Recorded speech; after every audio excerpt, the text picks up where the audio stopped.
Buenas tardes. En nombre de la Embajada de la República de Panamá y de Casa de América, reciban un cordial saludo y bienvenidos a la presentación del libro Nada que ocultar, de la autora panameña Gloria Young. Preside este acto Milton Cohen Enrique Sasso, embajador de la República de Panamá ante el Reino de España, a quien le cedemos la palabra. Señor embajador. Distinguida embajadora Gloria Young, embajadora de Panamá ante el Reino de Marruecos, distinguida Berta Lucía Estrada, introductora de la obra en presentación. En esta noche nos honramos en presentar al público español la obra Nada que ocultar, de nuestra poetisa Gloria Young. Gloria es una mujer multifacética y que, sin embargo, tiene una característica común en todas sus facetas, que es la intensidad. Gloria es poetisa, escritora, política, diplomática, feminista, luchadora de todas las causas sociales importantes, y todas ellas las ha llevado con intensidad. En la obra de hoy, Nada que ocultar, nos presenta un poemario que los lectores recibirán un universo de aventura literaria y quedarán presos de la sensibilidad poética.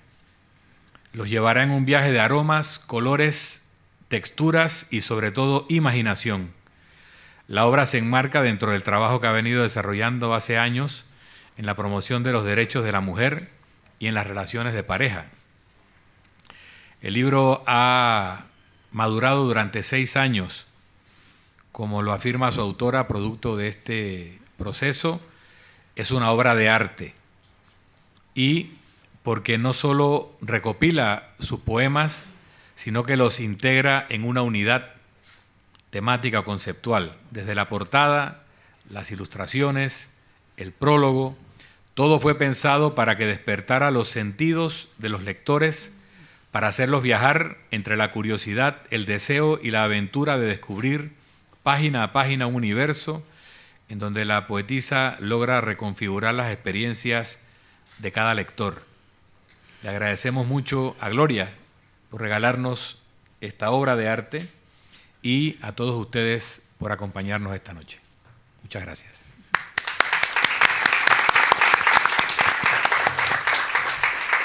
Nuestra casa, la casa de todos los latinoamericanos, a la poeta Gloria Young por haberme invitado a presentar su libro Nada que ocultar.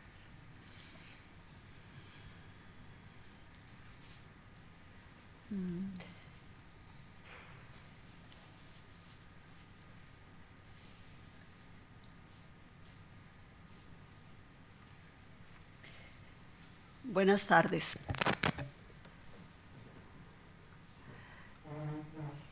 Gracias al señor Milton Cohen Enrique Sasso, embajador de Panamá ante el Reino de España, por la invitación que hizo circular y que nos reúne en el día de hoy.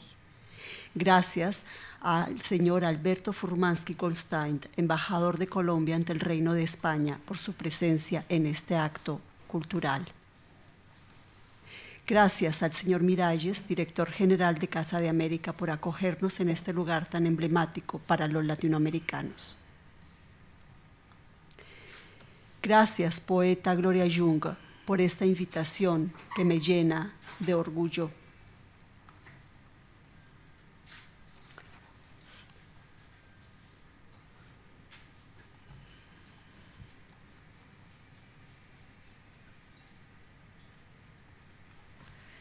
Y por supuesto, gracias a todas las personas que han venido hoy con el deseo expreso de acompañar a la poeta Young y celebrar la presentación de su libro Nada que ocultar.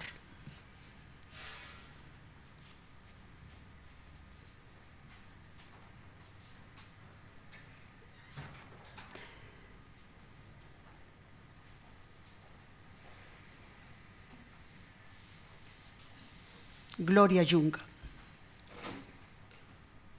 Panamá, génesis y turbulencia de la palabra.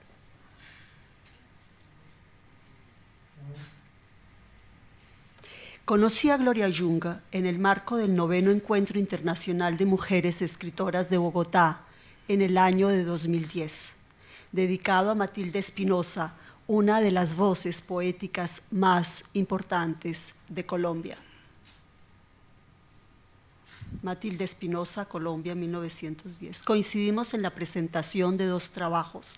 Cada una había escrito un ensayo sobre una poeta de su país. La escuché atentamente. No solo conocía a una escritora de la que nunca había oído hablar, sino que ante mí nacía una mujer, Gloria Yunga, que con el tiempo se transformaría en una de mis grandes amigas. Luego, en el 2012, Gloria Yunga me invitó al 10º Encuentro Internacional de Mujeres Escritoras, evento que ella presidía y que conmemoraba a Diana Morán, la escritora que me había regalado 2 años antes. Desde entonces, la magia de su amistad no ha hecho sino enriquecer mi vida.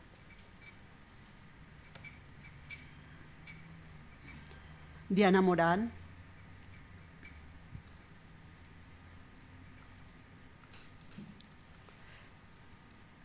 Gloria Yunga está hoy a mi lado y como imagino que habrá algunas personas que no la conocen, voy a permitirme hablar un poco sobre ella, sobre ti, admirada poeta Yunga.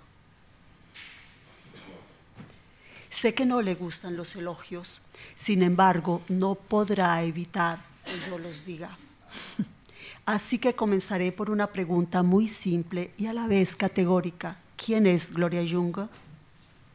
Yunga, dirán algunos de ustedes, pero si ese apellido no es español. Y ahí comienza el enigma y la veta insondable que es Gloria Yunga, una mujer mestiza como lo somos todos los latinoamericanos e incluso los europeos, es decir, como lo somos todos los seres humanos. Gloria Yunga es descendiente de esclavos africanos, de migrantes europeos, no solo españoles sino húngaros, y como veremos detenidamente, es descendiente directa de lo que se ha denominado la diáspora china.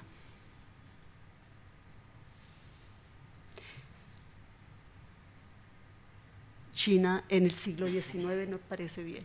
Su bisabuelo paterno era originario de Manchuria, para ser más exacta, pertenecía a la etnia Tungú, uno de los pueblos que se sometieron al dominio de Gengis Khan.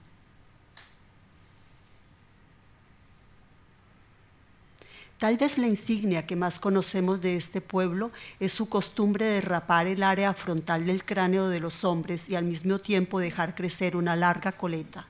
Y si hablo sobre este aspecto histórico es porque Gloria Yunga me lo contó resaltando la importancia de este antepasado sin el cual ella no estaría hoy aquí.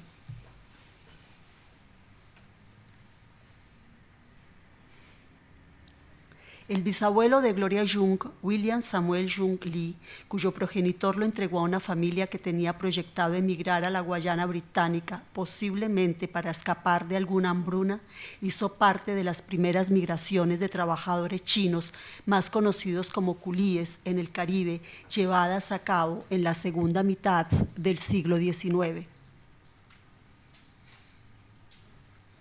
Aunque hablar de migraciones es un eufemismo, puesto que en realidad se trataba de mano de obra bajo un régimen cuasi esclavista que en no pocos casos fue el germen de la actual presencia china en los diferentes países caribeños y que venía a reemplazar a los esclavos venidos de África, cuyo mercado comenzaba a ser prohibido. Veamos qué dice la literatura sobre esta migración. El amor en los tiempos del cólera de Gabriel García Márquez. El amor en los tiempos del cólera de García Márquez describe la Cartagena de Indias de 1895, así como la comunidad china que albergaba, un fresco sociológico que cuenta lo que sucedía en el Caribe decimonónico. Nadie creyó que el autor fuera el chino premiado. Había llegado a fines del siglo anterior huyendo del flagelo de fiebre amarilla que asoló a Panamá durante la construcción del ferrocarril de los dos océanos, junto con muchos otros que aquí se quedaron hasta morir, viviendo en chino, proliferando en chino y tan parecidos los unos a los otros que nadie podía distinguirlos. Al principio no eran más de 10, algunos de ellos con sus mujeres y sus niños y sus perros de comer, pero en pocos años desbordaron 4 callejones de los arrabales del puerto con nuevos chinos intempestivos que entraban en el país sin dejar rastro en los registros de aduana. Fue uno de estos chinos buenos el que derrotó en los Juegos Florales a 72 rivales bien pertrechados. Nadie entendió el nombre cuando Fermina Daza lo leyó ofuscada, no solo porque era un nombre insólito, sino porque de todos modos nadie sabía a ciencia cierta cómo se llamaban los chinos.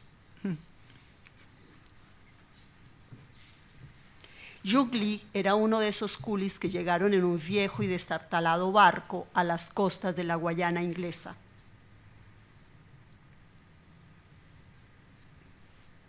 En otras palabras, fue uno más de los millones de inmigrantes que llegaron a América.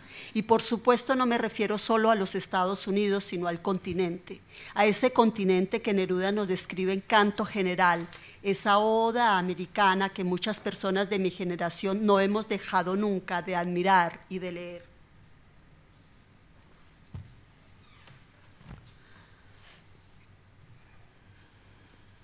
Amor a América. Antes de la peluca y la casaca, fueron los ríos arteriales, fueron las cordilleras en cuya honda raída el cóndor o la nieve parecían inmóviles, fue la humedad y la espesura, el trueno sin nombre todavía, las pampas planetarias. Y Jung Lee debió haber llegado, como muchos otros inmigrantes de todos los tiempos, con una valija en la que guardaba su mayor tesoro, su lengua, su cultura, el pasado milenario de su pueblo, y allí oculto, imagino, a Po Chi I, el poeta que tanto admiraba, la gran Murasaki Shikibu, recitándole a su bisabuelo versos que le recordaran a su amada China. Retenido por una noche en una caleta, viajando en barco a Qianshu. En la oscuridad me trepo a la margen del río, me paro acá, solo. Viento sobre el agua, aire helado, una fresca tarde. Me vuelvo. Miro el bote atracado en la caleta entre brotes de cañas y ráfagas. Un rayo de luz. Afortunadamente, el bisabuelo de Gloria Jung no estaría por siempre solo. Él, al igual que muchos otros de sus compatriotas, encontró el amor y dejó una semilla que se fructifica cada vez más. La tierra pródiga que le dio cobijo ha sabido reproducir una y otra vez la simiente que viajó en una antigua nao.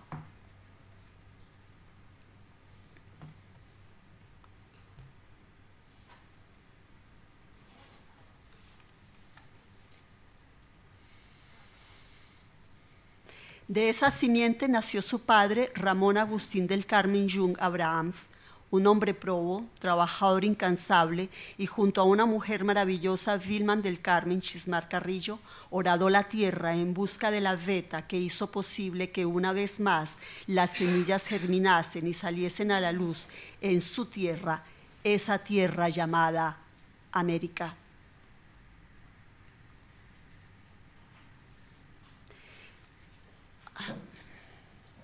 Perdón, se me trabó aquí.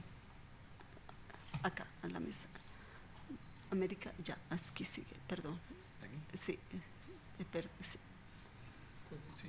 Acá. ¿Quién? Acá. Está, sí, gracias.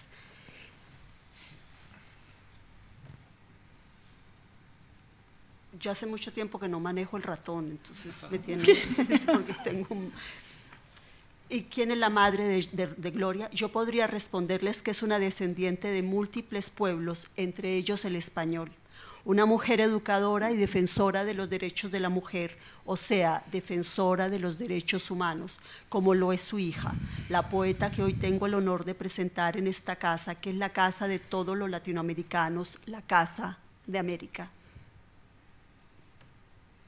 El hogar que recibe a los escritores, poetas y artistas de Allende el Mar, ese continente que hoy acoge a tantos y tantos hijos de España que nuevamente han debido migrar, no para hacer las Américas como lo hacían antaño, sino para poder continuar con la vida que la crisis les interrumpió hace pocos años. Y es que a veces olvidamos que todos los pueblos del mundo han sido y son eternos errantes, migrantes en busca de la tierra prometida, y al no recordar ese componente tan importante de la historia humana,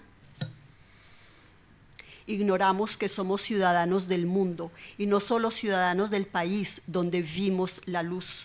Nos ponemos una venda en los ojos que nos impide ver que la tierra nos pertenece a todos por igual. Gloria Jung, por su parte, es una infatigable gestora cultural. Su trabajo de más de 40 años en pro del desarrollo educativo y de la defensa de los derechos de la mujer y la igualdad de género, así lo atestigua. Precisamente en el pasado mes de abril le fue otorgado el máximo galardón de la Defensoría del Pueblo de Panamá, Premio Mujer Destacada 2017.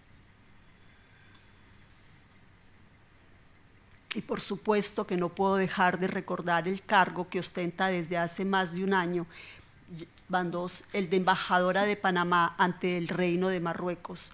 Antes había representado a su país en Austria. Un reconocimiento a esa tarea que ha desarrollado como una abeja obrera, sin descanso, sin permitirse dejar para mañana lo que puede hacer hoy. La he visto indómita ante el sueño, sin rendirse a él ni bajar la cabeza. La he visto pararse con esa fuerza de los árboles que ella invoca en su poesía, como son el canelo, el ciprés, el roble o el guayacán. Árboles míticos, poseedores de una fuerza que rara vez es doblegada, así bailen al vaivén de los huracanes que llegan en las épocas de diluvios tropicales y que a menudo los arrodilla o bien descuaja sus raíces centenarias, porque esa es Gloria Jung, una fuerza de la naturaleza. No conoce la sumisión ni la rendición. Ella sabe que las batallas perdidas son el hálito para ganar la guerra. Sabe que son el soplo para salir indemne de las tormentas, así los ríos se salgan de su cauce y arrasen poblados enteros. Por eso dice al comienzo, de nada que ocultar. Agua, agua, agua, de todas partes el agua se confundía con el canto de las piedras muertas, el presente aflorando el pasado. Entonces, si se rompen los cristales, todo el peso del mundo sobre mi cuerpo. Y ella sigue indemne. Observa el espacio desolado, así las lágrimas le nublen la mirada. Su canto es una red, no de hilos, sino de lianas, lianas engendradas por vocablos, turbulencia de voces, paridas por las palabras. Su canto es una red de araña que anuda para que las mujeres que lo escuchamos no sucumbamos ante el horror del mundo que se desintegra ante nuestros ojos. Me están faltando unas imágenes.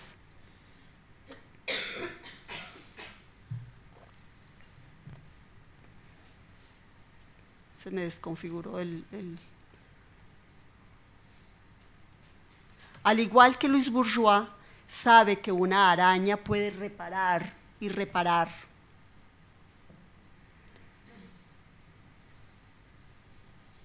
Al igual que las arañas, Gloria Jung sabe reparar el lienzo roto, sabe reconstruir. Reconstrucción, esa es la clave del libro que hoy nos ocupa. Nada que ocultar. Ediciones 12 Calles, se me desconfiguró. El título Nada que ocultar es bastante significativo, veamos. Silencio. A las mujeres se nos ha impuesto el silencio, se nos ha inculcado que pase lo que pase, debemos quedarnos calladas, no decir nada. Y si nos dan una bofetada, debemos ofrecer la otra mejilla. Sumisión lo llaman. Gloria Jung se niega a esa premisa judeocristiana tan arraigada en la sociedad patriarcal. Y aunque sabe que a veces es una hoja sacudida por el viento, también sabe que la calma llega y que puede renacer de los escombros. Nada que ocultar es un grito. Un alarido de mujer herida no deja nada en el tintero, en él. La poeta se desnuda, orgullosa de su fuerza y de su sabiduría. Nada que ocultar es una catarsis de dolor, una especie de letanía que recuerda los lamentos de las antiguas plañideras griegas y de las lloronas de Picasso a las lloronas del Pacífico colombiano, entre muchas otras lloronas de otras culturas y otros tiempos. Picasso solía decir que las mujeres son unas máquinas de sufrimiento.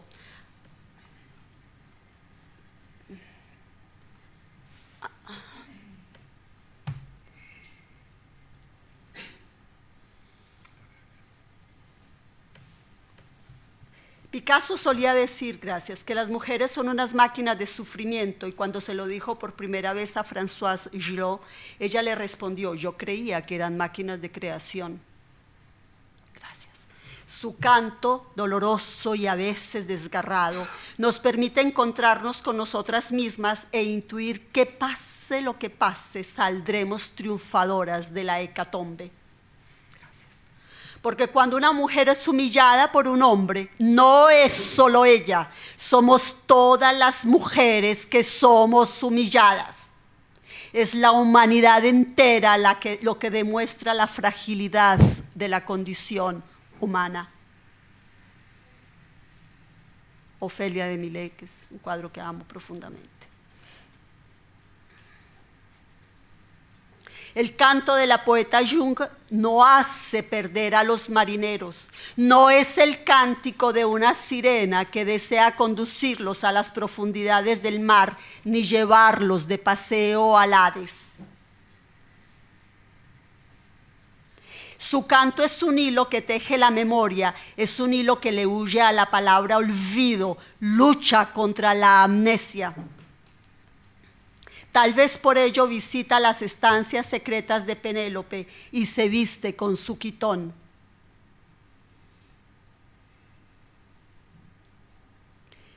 El manto del que habría de ser legataria, la voz mágica y legendaria de Sherezada. Foto de Gloria Jung. No en vano ahora vive en un país heredero de su cultura, religión y lengua. Nada que ocultar. El libro está dividido en 4 partes: Cristal que no se rompe, Puerto de amor, Días sin ti, Llama de abrojos. Cristal que no se rompe. Es una especie de antimito o de un mito al revés. Su comienzo es lo más cercano a una hecatombe final. Más que el anuncio de una tragedia, es la tragedia misma. Es la nada que llega en un vendaval que arrasa cercas, cimientos, árboles, y la poeta lo identifica con la magia. Es el viento que trajo la lluvia, cerrándonos el paso en la carretera. Y después llega la calma en el huerto que pide mis manos nuevamente, como si el universo solicitara otra oportunidad. Un dolor milenario recorre su piel, sus sentidos, huella indeleble que atraviesa centurias, generaciones. Es un dolor hecho memoria, íntimo y colectivo, local y universal. Luego, un movimiento telúrico sacude la cama como si fuese una violenta hamaca, la tierra, impulso cósmico. Y la poeta pregunta, ¿eras tú sobre mi cuerpo, protegiéndome o matándome de asfixia? Y en ese pulso por la magia, invoca al viento que a su vez arrastra más lluvia y árboles mutilados inundaron el camino, hermosos, brillaban bajo la luna en medio de la destrucción. En la poesía de Gloria Jung está ella y por supuesto estamos todas las mujeres de todos los tiempos y de todas las culturas. Su poesía es un grito visceral que recuerda que vivimos en una sociedad patriarcal que nos agobia y nos asfixia, como en los versos leídos anteriormente. ¿Eras tú sobre mi cuerpo o matándome de asfixia?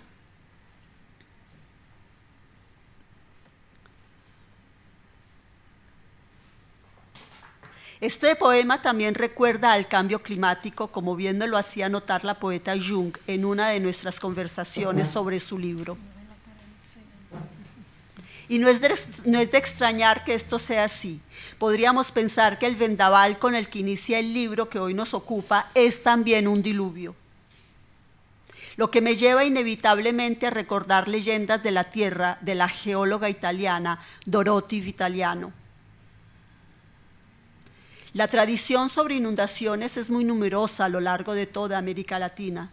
En algunos casos es fácil identificar los matices bíblicos. Un ejemplo primitivo sobre inundaciones es el de los indios araucanos. Se dice que 2 serpientes fueron la causa de que el mar se elevara cuando trataban de probar cuál de ellas poseía las artes mágicas más poderosas.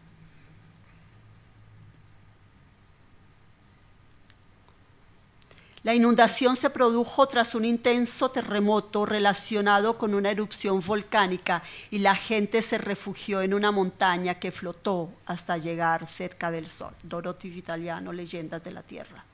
Vitaliano explica las catástrofes no solo desde el punto de vista científico, sino mítico. En su libro nos narra leyendas que describen fenómenos naturales como son los huracanes. Algunos con un fuerte poder destructor que aniquila el mundo habitado por algún pueblo determinado, lo que da lugar a la creencia de un diluvio universal, por ejemplo. Turner. Y Gloria Jung, conocedora de los huracanes que asolan el Caribe, algunos verdaderos diluvios, no podía escapar a esta tradición oral que con el tiempo se ha apoderado también de la escritura. Ella, al recordar que esa noche de cataclismo era a su vez la Nochebuena, prefiere ignorar la respuesta. Lo que no ignora son los uniformes escolares revueltos en el lodo. ¿Sabe qué? No hay forma de disputarle al río el ahogamiento de los sueños. La poeta sabe que después de la tormenta llega la calma. Sabe que toda destrucción lleva consigo el germen de una nueva vida, de un nuevo amanecer, de un nuevo sol que calentará la tierra. Monet. Otra de las lecturas del primer capítulo de Nada que ocultar es que ese vendaval es solo una metáfora para nombrar el tiempo de derrotas disfrazadas de júbilo en el que a veces vegetamos. Una especie de sopor que nos impide ver nuestros verdaderos rostros en el espejo.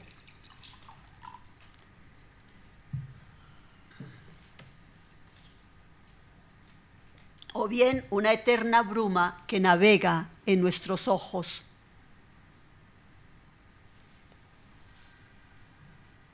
Una especie de máscara que nos oculta de nosotras mismas como los mantos de las lloronas.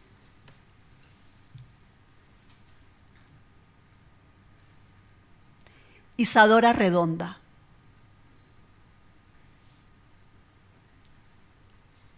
Los poemas a Isadora forman parte de cristal que no se rompe y nos recuerda que a pesar de todo el dolor acumulado, no nos extinguimos.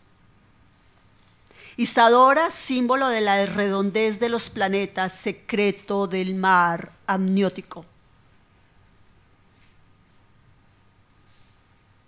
Y aunque es consciente del novilunio, también sabe que éste engendra un nuevo ciclo que se esconde en la redondez de la luna oculta. Detrás del árbol místico que busca atrapar los miedos que habitan en tu vestido de agua. Isadora, símbolo de la obra maestra que solo las mujeres dadoras de vida podemos llevar a cabo.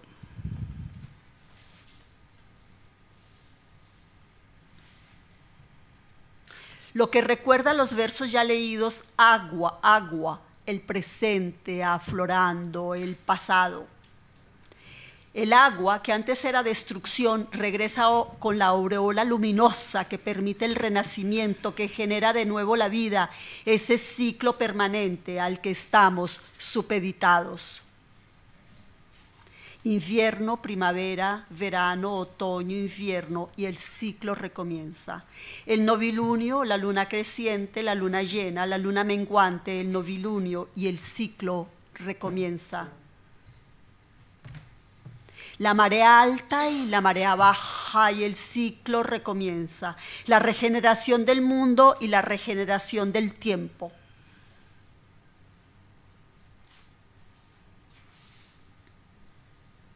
Dentro de ti, el secreto del mar amniótico con las suaves olas que vienen y van.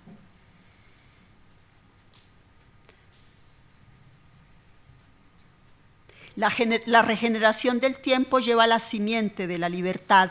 Por eso le abre ventanas a Luna Simone, la niña que habitaba en las aguas de Isadora, mientras le susurra al oído su propia versión de los poemas de Pochi. Esos cánticos lejanos que alguna vez viajaron en un viejo cofre desde la lejana Manchuria, solo que esta vez es en otra lengua y en otro deje musical diferente. Tenía la poesía en la punta de la lengua, le abría ventanas para que aprenda a amar la libertad desde ahora y para siempre.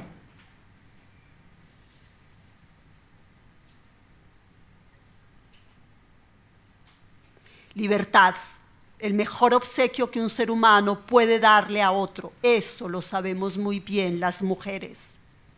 Y nuevamente la palabra ventana. En la ventana miro el espejo de mi propia alma.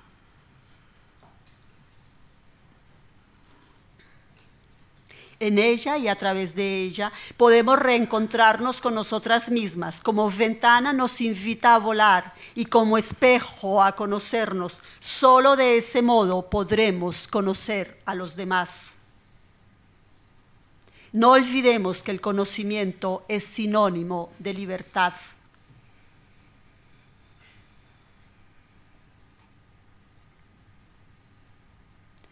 Puerto de Amor.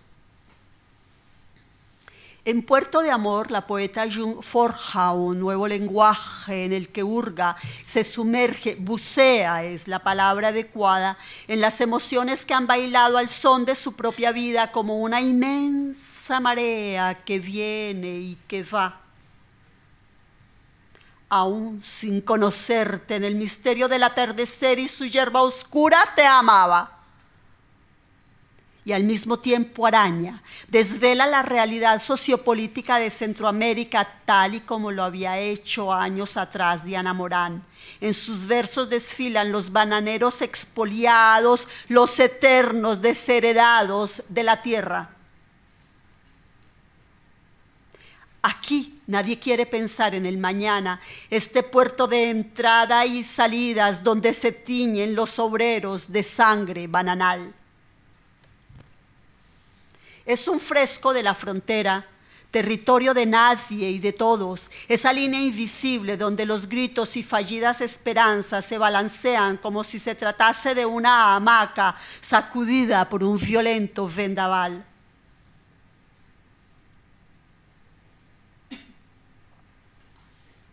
Esta frontera tiene vida, una voluptuosa pasión por lo efímero. En el corazón del pueblo los chanceros hacen el día y conversan las señoras de los últimos muertos que entierran. Conozco este puerto, bebedor de ira y rumores ajenos. Lo conozco en las voces de las manifestantes y el chisme acalorado de sus habitantes.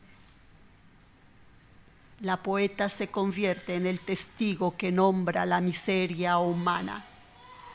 Su voz es la voz de las prostitutas marchitas que vagan por las callejuelas de los puertos y que dejan su vida hecha harapos en un viejo catre desvencijado y maloliente.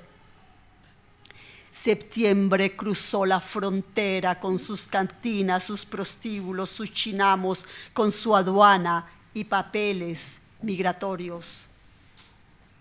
Débora Arango, una gran pintora colombiana.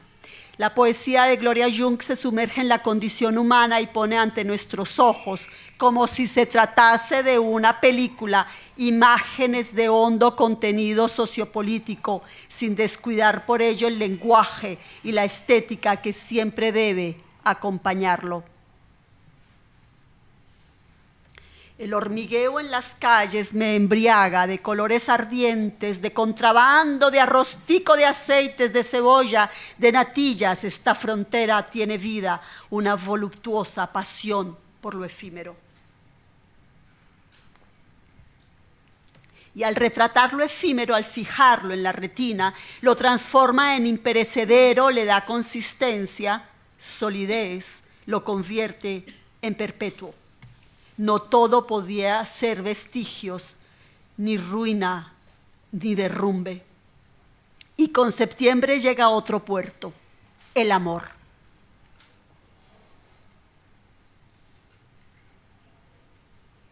Este puerto de tus brazos, la lluvia llena de noches sin estrellas, tus besos en mis ojos mirando el naranjal. Olvida el miedo. Septiembre no se acaba, queda inmóvil, perdido en la enredadera del chayote, en los pasos que abordan el asombro, en tu ombligo, orificio perfecto, escondite de amor. El regocijo da paso al derrumbe cuando descubre el rostro oculto de su nuevo puerto. No sé cuál es el júbilo que embarga mi agonía.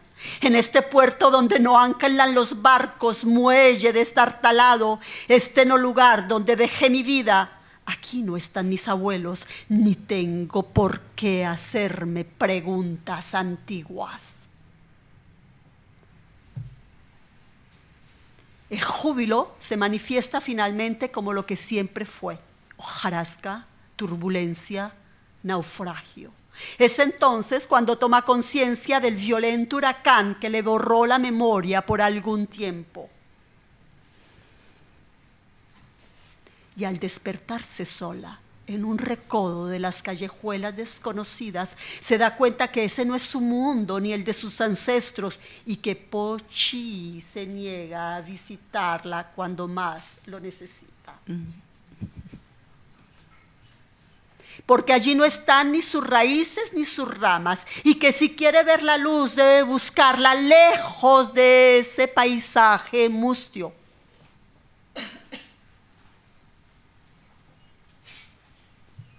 Este puerto es tu casa donde tu niño grita y el hombre que te acompaña se deshace. El hombre que creía ombligo del mundo solo es tierra transformada en lodo, en arenas movedizas. Es una especie de tormenta de arena, de esas que azotan el desierto, destruyendo a su paso todo lo que se les atraviesa y que ella conoce ahora muy bien.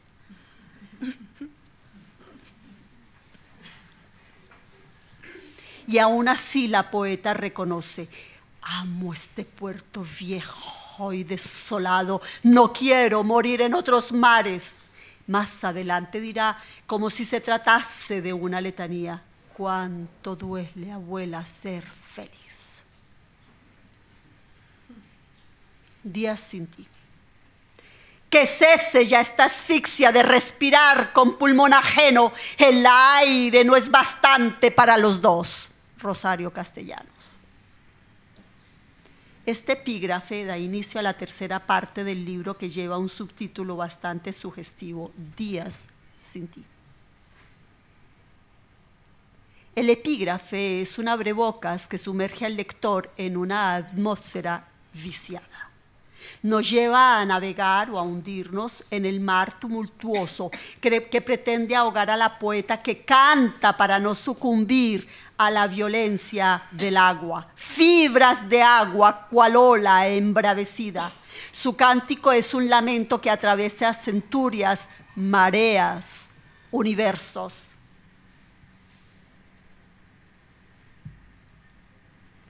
Toda el alma inundada de vientos y de truenos, las filosas afrentas asesinando el corazón enamorado. Su cántico recuerda la sal que quema su cuerpo, le hace corroer, incinerar.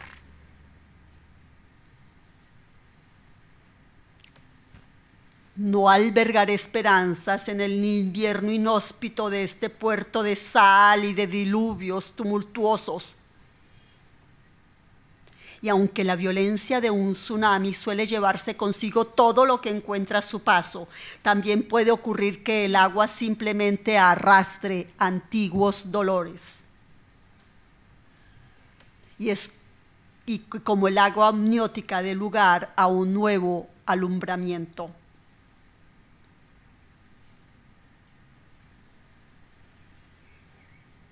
El agua finalmente también borra el dolor.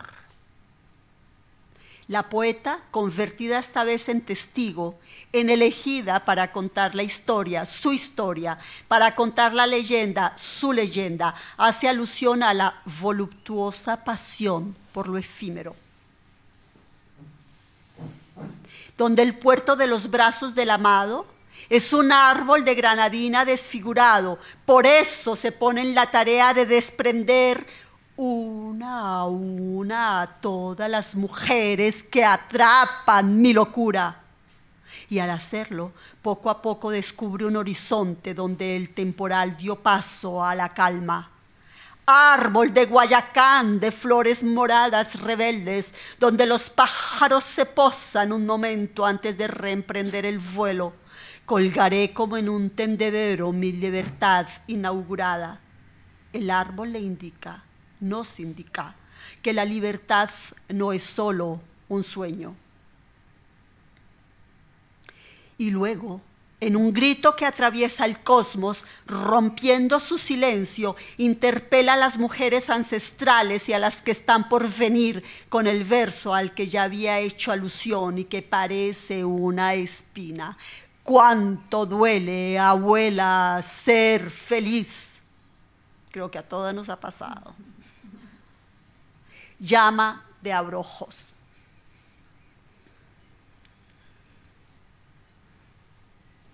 Algunos significados de abrojos, del latín aperi oculos, abre los ojos. 1, planta de tallo rastrero, hojas compuestas con folículos pares y fruto casi esférico y espinoso, frecuente en los sembrados. 2, pieza de plata u otro metal que tiene forma de abrojo y que ponían los disciplinantes en el extremo del azote para aumentar su penitencia. Me gusta más la segunda en este libro.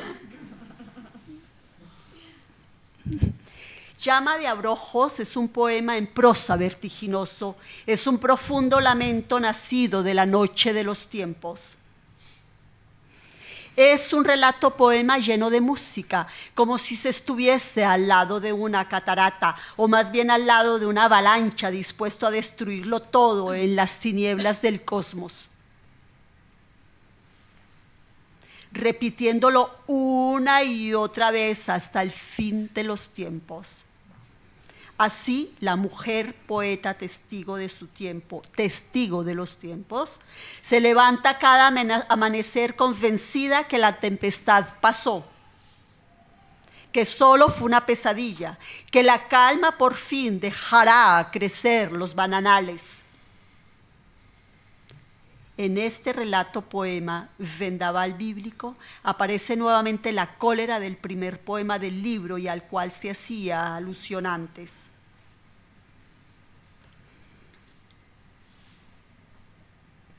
Llama de los abrojos es un precipicio que pareciera no tener fin, un salto al vacío, a la nada. Pareciera que el amado hunde una y otra vez la cabeza de la amada en un pozo oscuro, y cuando ella cree estar ahogándose, él, en su omnipotencia, le saca nuevamente la cabeza dándole un poco de oxígeno, el necesario para que no sucumba.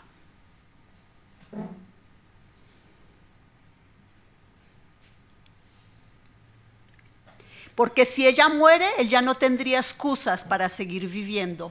Solo en la derrota absoluta de la amada, él, el victimario, puede encontrar la fuerza para seguir viviendo. Esa es su pírrica victoria.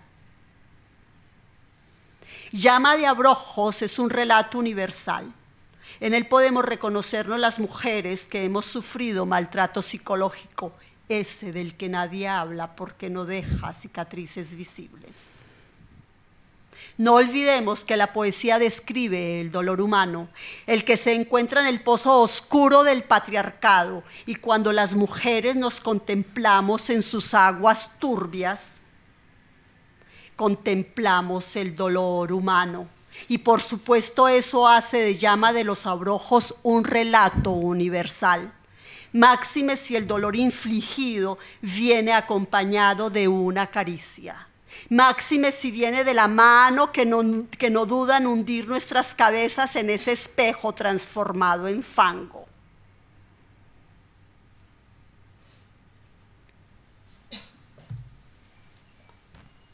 Hay otro aspecto muy importante en este relato poético y es el fresco que está detrás de bambalinas.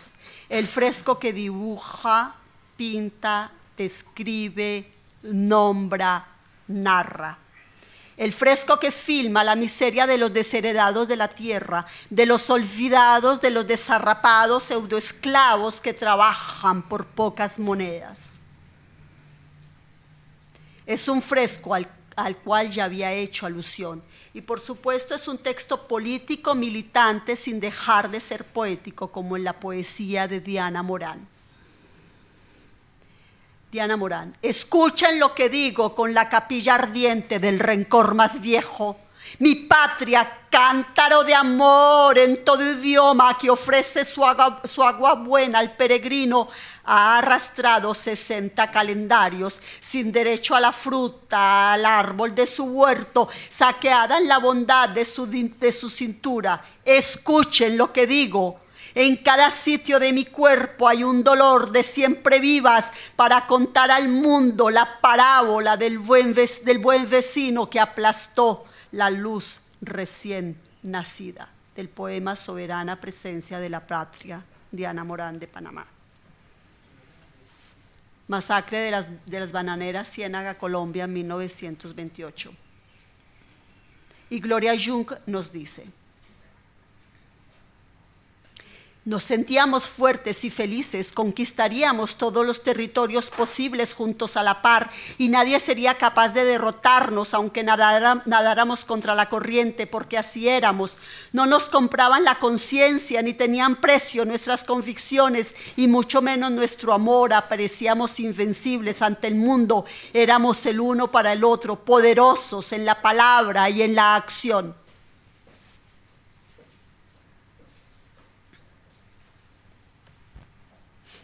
Y me fui a vivir a tu territorio de obreros, pobres e indígenas olvidados y de recuerdos de riquezas pasadas que parecían nunca más volver. Y asumí tus luchas como las mías y ayudaba a los necesitados porque era tu pueblo el que sufría y me fundí en el mismo.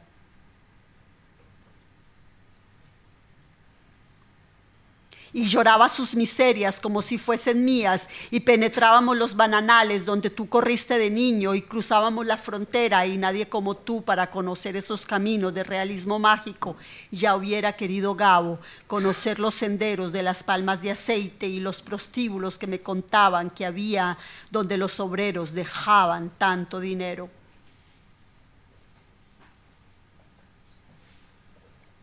Como el que ganaban en tiempos del oro verde, y los cines de las casetas de los obreros en las fincas bananeras donde convivían con los tóxicos que les quemaban la garganta y les dejaban la piel seca y volvía estériles a los hombres. Y me llevaste a Golfito a conocer el lugar donde estuviste exiliado y donde tuviste tus hijos, y me llevaste a Nelly, donde también viviste mientras no dejaban que entraras a tu patria, y donde fue tu madre a morir en tus brazos. La frontera, el territorio de nadie y de todos, la huella de la tragedia, del dolor humano. Este fresco es el que sirve de telón y de trasfondo a la historia de amor que narra la poeta. Desapareciste por varios días y yo, sin saber nada, a punto de llamar a la policía para que te buscaran, me llamaste que no te había pasado nada, que vivías solo, que tenías un misterio que yo no conocía. Te fuiste a beber licor a la frontera y te perdiste con alguna mujer de alquiler.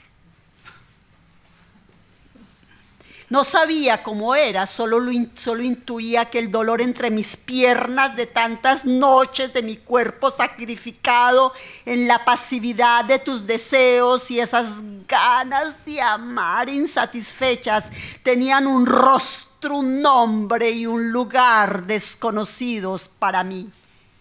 El puerto de amor aparece nuevamente no como el lugar al que se llega, ni el que brinda reposo, ni en sus costas se puede mirar más allá de la línea del horizonte. No, es un puerto que ha visto pasar otros amores y otras épocas, todas ellas alejadas del sosiego, de ese minuto eterno que nace después de las caricias, ese efímero momento en que los sentidos creen estar colmados, cuando en realidad es el caos el que los habita.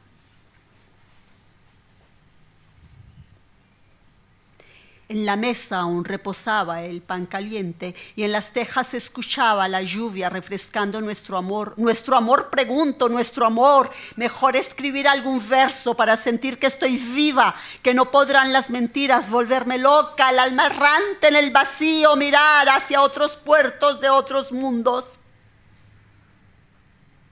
Como el de Alania, por ejemplo, en la inmortal Turquía, donde Marco Antonio y Cleopatra se amaron y donde como prueba de amor él le regaló a Alania y ella taló todos los árboles de cedro y envió la preciosa madera a Egipto para hacer embarcaciones de guerra. Alania, donde Helena desató la guerra de Troya con su mágica belleza, como por ejemplo Haifa en la Israel de la guerra y la paz, puerto que conduce a la Tierra Santa, aquella de la que habla la Biblia que leías todos los días mientras me engañabas.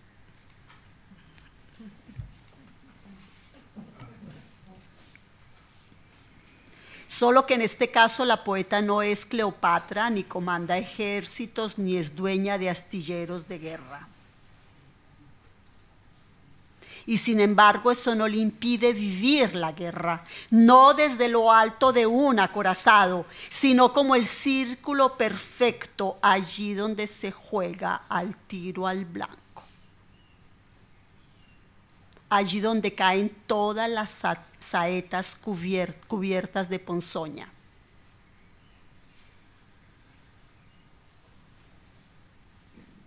Y cuando el amado cree haber vencido, encuentra que él mismo, sin saberlo, se inoculó el veneno que por años diseminó a diestra y siniestra. Es entonces cuando el telón se cierra y la marioneta no cae. Es aspirada por el vendaval de su propia vida.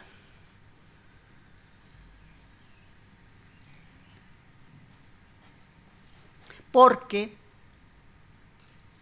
La poesía no duerme ni se derrota el amor, mientras aparecen nuevas ciudades, nuevos puertos, nuevos mares, y en Palacio de Nosos, frente a la imagen del príncipe de los lirios, un silbido desata mis manos para no necesitar que me sostengas. Un silbido desata mis manos para no necesitar que me sostengas. Con estas palabras, Gloria Jung cierra el libro.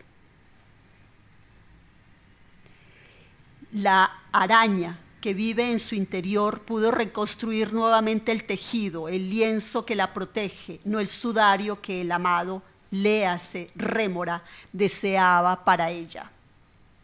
Reconstruyó la piel, no la piel curtida, la piel suave que le dio otra vida.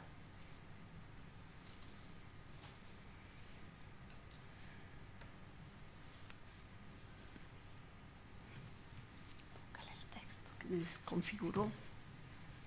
Encontró las aguas calmas, esas aguas que son las palabras, palabras que exorcizan dolores antiguos, dolores que como parásitos impiden ver la luz.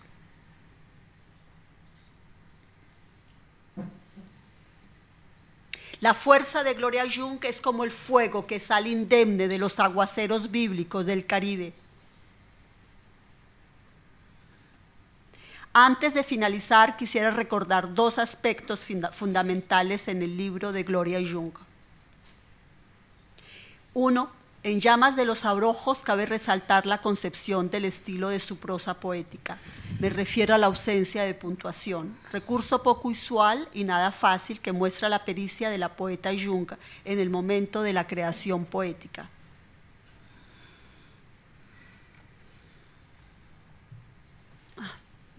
Figuró todo. Y esto es válido desde el punto de vista personal y por supuesto desde su posición de ciudadana que asume la historia de su país y que enfrenta los retos políticos de cada día sin darles la espalda.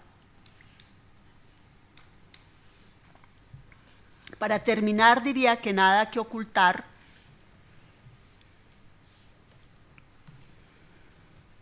Y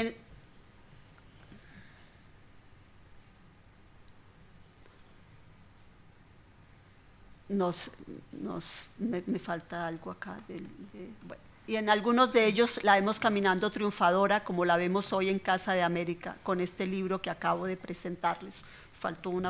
Me faltaron algunas. Muchas gracias a ella y a todas las asistidoras. Es una colección de poemas, es magia, es emoción, es tragedia, pero a la vez es sensibilidad y amor. En su faceta de escritora recibimos a Gloria Jung.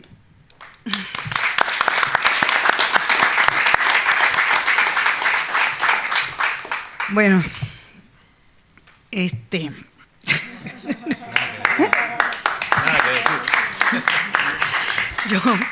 yo me molesto a veces con Giovanna Benedetti, una gran poeta panameña que nos honra con su presencia aquí en Casa América hoy, porque cuando hacen una presentación de una obra de ella y después le piden que hable, dice, no tengo nada que decir. Ustedes han hablado, no tengo nada que decir. Oye, pero no seas así. Y ahora yo, la verdad es que me quedo sin decir. Cada presentación de este libro ha sido tan diferente, pero hoy, dame el libro, mejor nada más voy a leer un poema. Aquí está. Gracias. Porque realmente cruzar la vida de uno desde los antepasados, recorrer la historia del país a través de la historia familiar es maravilloso, ¿no? Así que te lo agradezco mucho. Yo también tengo la suerte de tener aquí hoy en Casa América a una gran poeta española, Montserrat Duchet, quien ha presentado el libro no sé cuántas veces en no sé cuántos países. Y ves que todas las presentaciones son diferentes, ¿no? Y después de una presentación yo digo, ya no se puede decir más nada, ya, todo se ha dicho. Pues no, todo lo que dijo Berta Lucía no se había dicho antes. Así que muchas gracias, sinceramente.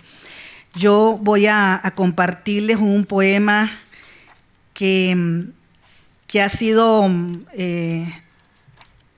llevado al escenario en muchas ocasiones y que no lo puedo decir como lo dicen toda una serie de artistas, pero que de alguna forma me han dicho tanto que se identifican con él, que voy a ver si es verdad en este grupo esta tarde hoy.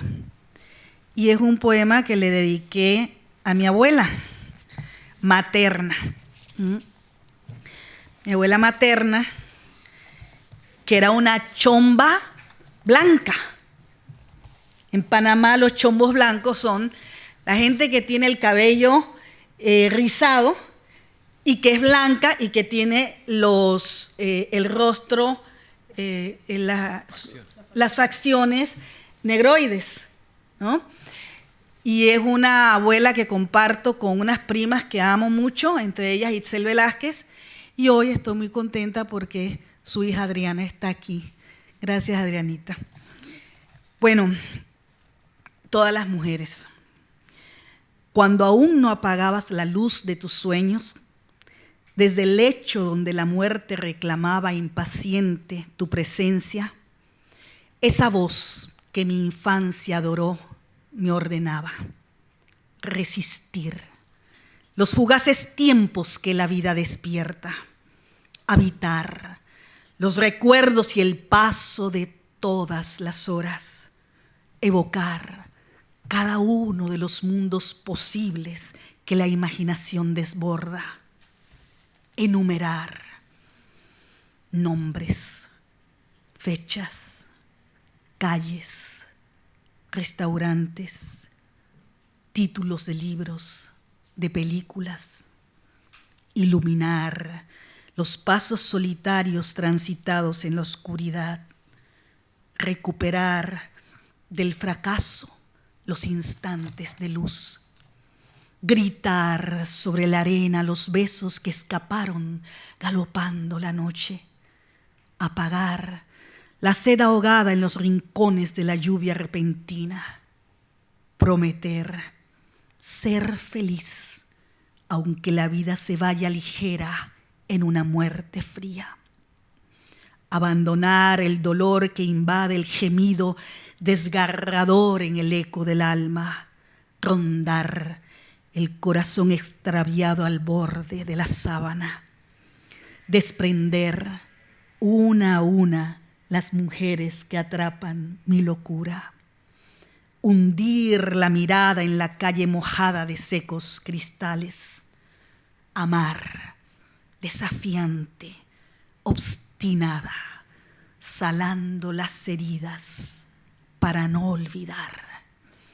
lavándolas con agua de rosas para no olvidar, vigilando a los pájaros vibrantes de melodías matutinas, abriendo las ventanas del cuarto, deslizando el aire fresco sobre los poros, guardando la distancia que el destino provoca, siendo cada mujer que la vida regale, todas las mujeres en una. De tus sueños, abuela, la luz aún encendida me decías, me ordenabas ser feliz. Cuánto duele, abuela, ser todas las mujeres en una. Cuánto duele, abuela, ser feliz. Gracias.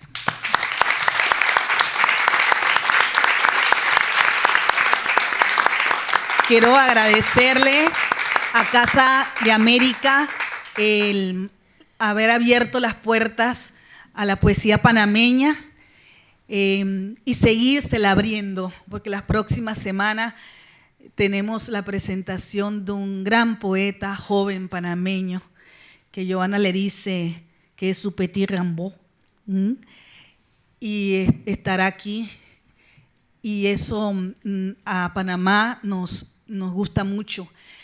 Agradecerle muchísimo a mi embajada, al embajador Milton Enríquez, porque tiene la sensibilidad cultural y porque cree en la cultura de su país. Y agradeciéndole también a cada uno de ustedes que se encuentran aquí el día de hoy. Muchas gracias, embajador de Colombia, gracias también por acompañarnos el día de hoy. Y pues hay un poema que mencionó Berta Lucía en su presentación que me ha emocionado mucho, quiero decirte, que es Isadora Redonda. Y es mi segunda hija, cuando llevaba en ella a mi primera nieta. Y hoy mi primera nieta, Luna Simón, está aquí acompañándonos. Gracias, Lunita, por estar con nosotros el día de hoy.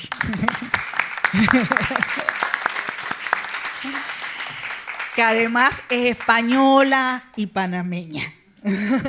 Bueno, muchísimas gracias. El libro está afuera. Lo que más le gusta al escritor es que lean el libro.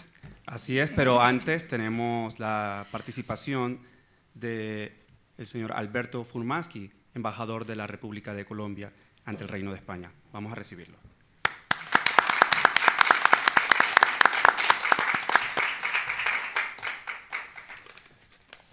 Pues, después de todo lo que se ha dicho, me va a quedar muy difícil esto. Señor embajador de Panamá en España, mi amigo Clinton Cohen, Enrique Sasso, señora embajadora de Panamá en Marruecos y autora del libro, doña Gloria Young, señores asistentes, muy buenas noches. Quiero agradecer al embajador de Panamá su amabilidad al invitarme a dar unas palabras de cierre en este evento. Siento que su invitación tiene que ver tanto con el libro presentado como por la persona que hace la crítica al mismo, quien es colombiana.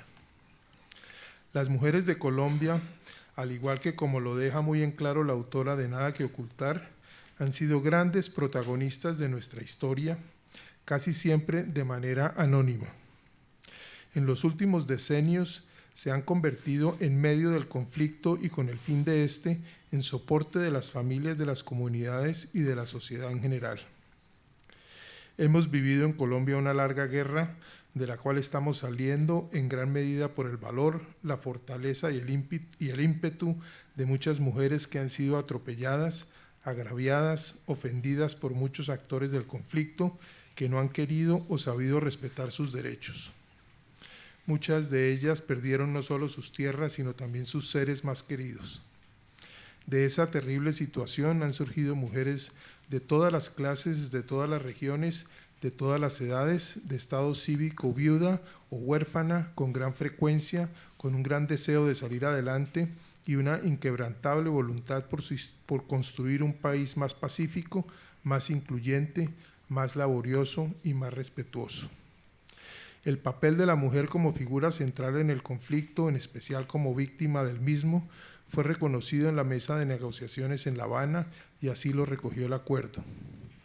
Tanto así que por incluir en innumerables ocasiones la perspectiva de género, sentido que fue tergiversado durante la campaña hacia el plebiscito, ayudó a que muchos votaran en contra.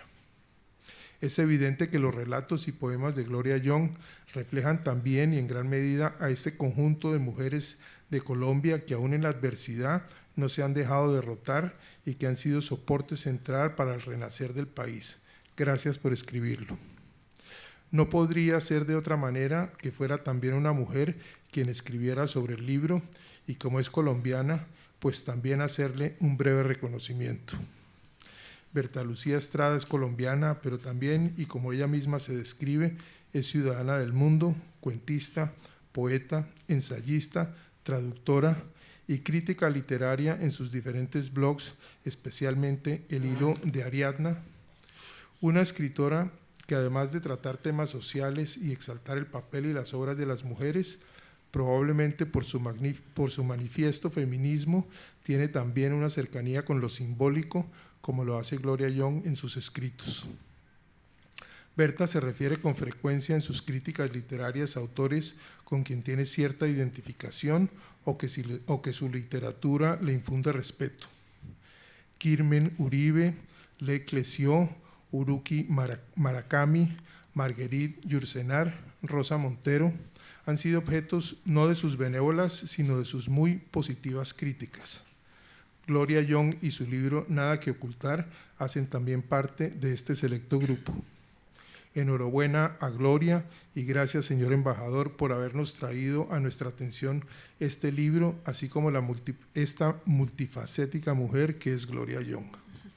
Nuestros mejores deseos de éxitos con este libro y con los que vengan después. Y muchas gracias a todos por su asistencia.